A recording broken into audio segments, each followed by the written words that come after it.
Hello there guys, what is going on? Son of Chelsea back here again for another video. Hope you're doing well and keeping safe. As you can see by the title of this video, I'm going to be doing something pretty interesting today. I'm going to be trying to predict a best starting 11 for Chelsea in 2021. So if we jump forward 12 months from now, I'm going to try and look forward and see what the best starting 11 will be and trying to predict what Frank Lampard will be selecting next season pretty regularly. It's going to be very difficult, and as well as ever, I want to hear your opinions in the comments box below. But if you haven't already, hit that subscribe button and a notification bell. Upload daily videos to this channel, so make sure you never miss an upload. Make sure you hit that subscribe button and a notification, but also hit that like button if you're enjoying the content, because it really helps out the channel. So let's get into it. As I say, it's almost impossible to predict, mostly because of transfers, the ins and outs. We don't know who's going to be staying, who's going to be leaving, players in terms of departures as well that we don't expect, and players who we're going to sign in areas that we probably don't predict either. You know, I think there could be centre back coming in. We could get a midfielder. You know, there are areas that maybe we don't predict, and players and targets that we haven't even thought of yet, and that happens so regularly in football. So I'm just going to be selecting especially players that might come in and we may sign from reports we've got recently, and strong reports really, and looking at that, and also players who I think we pretty much expect will be leaving as well. You can check out my who do I think Chelsea should buy and sell in the summer video. Link will be in the description box below for a full sort of in-depth look at Chelsea's summer transfer window, what I personally think they should do. But this is about the starting 11. I'm going to select a 4-3-3. It was the final formation we used before the Premier League was suspended, and I do feel this is going to be the plan A formation for Frank Lampard. I think it's the best for the current squad we have. I think it just works, and 4-3-3 is a pretty successful formation in modern football, and I just think it works really well, and I personally like it when Chelsea do play it. This formation can very easily mold into a 4-2-3-1, but I'm going to say we'll start with 4-3-3. So let's start in goal. Kepa. I do believe Kepa will still be Chelsea's #1 keeper next season. In my transfer video, I do feel that Chelsea will go out and strengthen in getting a replacement backup keeper to Willy Caballero, who I think will leave in the summer, but I still feel Kepa will keep his place. Yes, there's been so much criticism of him, but I've argued all season in the naked eye, I feel that Kepa has in some ways been hard done by. I think he's been harshly treated by people. I think that he needs to improve himself, but I don't think the defence has helped him out at all. And hopefully with a more firmer defence in front of him, giving away less clear-cut chances, Kepa can have a better end to the season. We saw under Sarri in his first season, when he does have a more consistent defence in front of him, he can do incredible things. He really can. And I still think there's an incredible keeper within there. So Kepa is my #1. Now we move on to the back four. Reece James at right back. It's been his breakthrough season under Frank Lampard, but he still had to wait his time. You know, he's had injuries, waiting to get into the team in the season, and of course Dave has competed really well to keep his place in the team, but next season is going to be when Reece James really breaks through and really starts to insert himself as Chelsea's main right back. It's a key area, and we saw Reece James can deliver already this season, and I think next season he's going to do even better. And I think, considering the right side of attack, I think Chelsea can be really threatening, absolutely. So Reece James at right back. The centre-back pairing is almost impossible to predict as well, because if there is an incoming, we don't know who would leave. But I'm going to base it on this season, and for me, my favourite back two from this season has been Kurt Zouma and Fikayo Tomori. They were the back two during Chelsea's best period, their best running run of the season.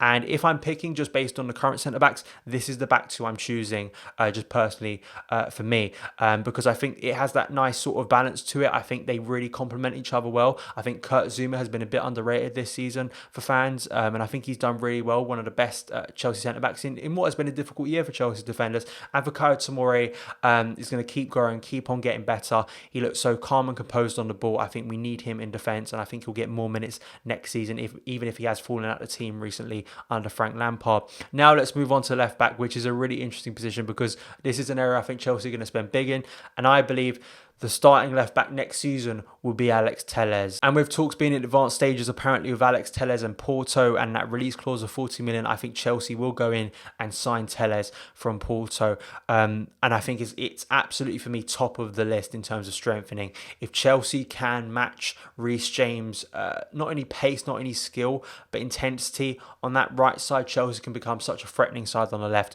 And I do feel Alex Telles, with his productivity going forward, can make Chelsea a much more clinical side. So Alex Telles is going to be my left back. Now we move on to midfield three, which I talked about centre backs being hard. This is the hardest position and the hardest area of the pitch to predict, because Chelsea have so many midfielders, and you are going to leave out some good midfielders, even players that are personally my favourites.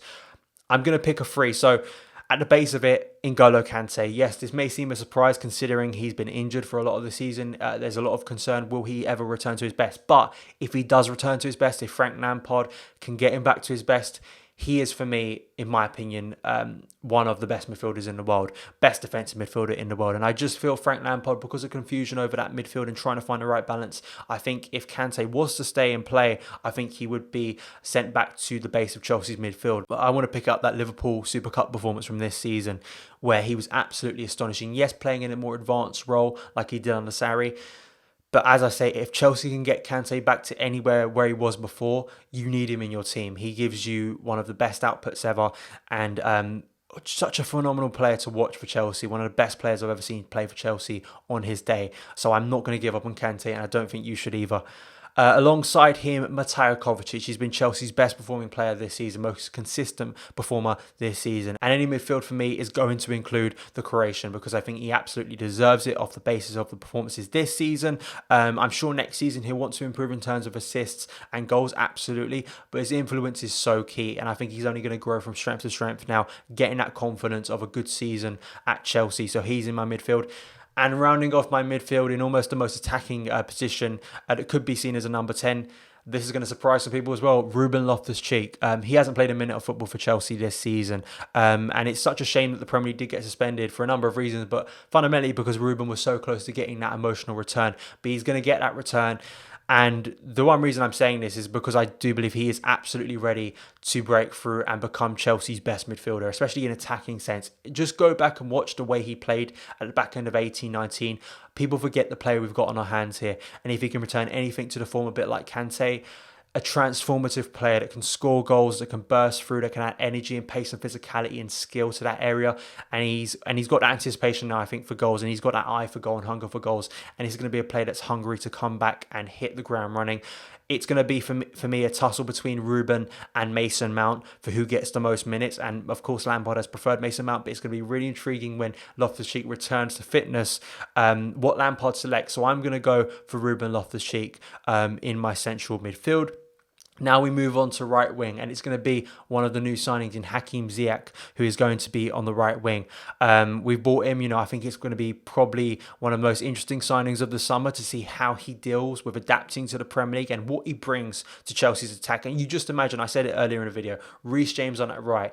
So you have Reece James overlapping, powering through down that right wing from right back. And then you've got Hakim Ziyech who can cut in on his left, and the delivery to potentially attackers and the assists and creation that we've seen from Ziyech at Ajax. If he can replicate that at Chelsea, then that right side becomes so much more threatening. If we get on that flair and guile to hopefully break down some of the lower blocks Chelsea have struggled to break down this season, then it's going to be a real gem and a real asset in Chelsea's attack. Absolutely. So for me, I think Ziyech will be a starter for Frank Lampard next season. Of course, I think he's going to be competing with Callum Hudson-ODOI, but I'm going to go with Ziyech here because I think that creation is going to be absolutely essential for Chelsea next season to improve, especially at home. The home record has to improve, and I think Ziyech's going to help that.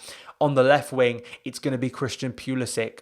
It's such a shame this season that Pulisic got injured and his season got halted. But for me, one of Chelsea's best performers this season, even in short periods we've got of him, 6 goals, 6 assists, and you consider the amount of injuries he's had. If he can get back and have a full fit season, I think he can improve on those numbers. The anticipation, the goal scoring, the impact and influence he was having from the left, I think was really impactful for Chelsea. And he was growing strength by strength, getting into the Premier League.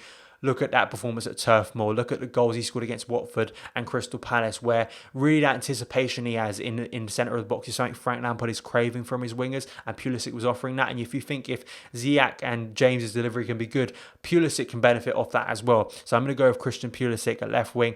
And up front, it's still going to be Tammy Abraham. He's Chelsea's top goal scorer. I think he will be handed that new contract, and I do feel he's going to be starting. Now, whoever is competing with him, whether it's Moussa Dembele, whether it's Andreas Mertens, whether it's Martinez, whoever it is, I still feel Tammy is going to earn his place as Chelsea's number 9. You have to back Tammy after what he's done this season. He's still going to have struggles. He's still going to have setbacks. But if he can get better at predicting and sort of anticipating deliveries from the right and the left, deliveries across the box, he's going to become an even more lethal striker. And I think, as we've seen this season, some of the finishing, the variety of finishing from Tammy Abraham really should impress and excite fans, considering this is his first season for Chelsea as their main striker. So for me, Tammy Abraham is still going to be Chelsea's number 9 come next season. So that is my team for 2021. I'm going to be really intrigued to hear your thoughts and your teams in the comments below. So please let me know, what do you agree, what you disagree with, who do you think will sign, what are players that I've left out that you would bring into the team. Please let me know. I'm sure the formations as well will be different, so I'm going to be down there in the comments hearing your guys' thoughts as ever. But thank you guys so much for taking the time to watch this video. If you did enjoy it, hit that subscribe button and the notification bell to never miss an upload. Follow me on Twitter @SonOfChelsea, and I'll see you again.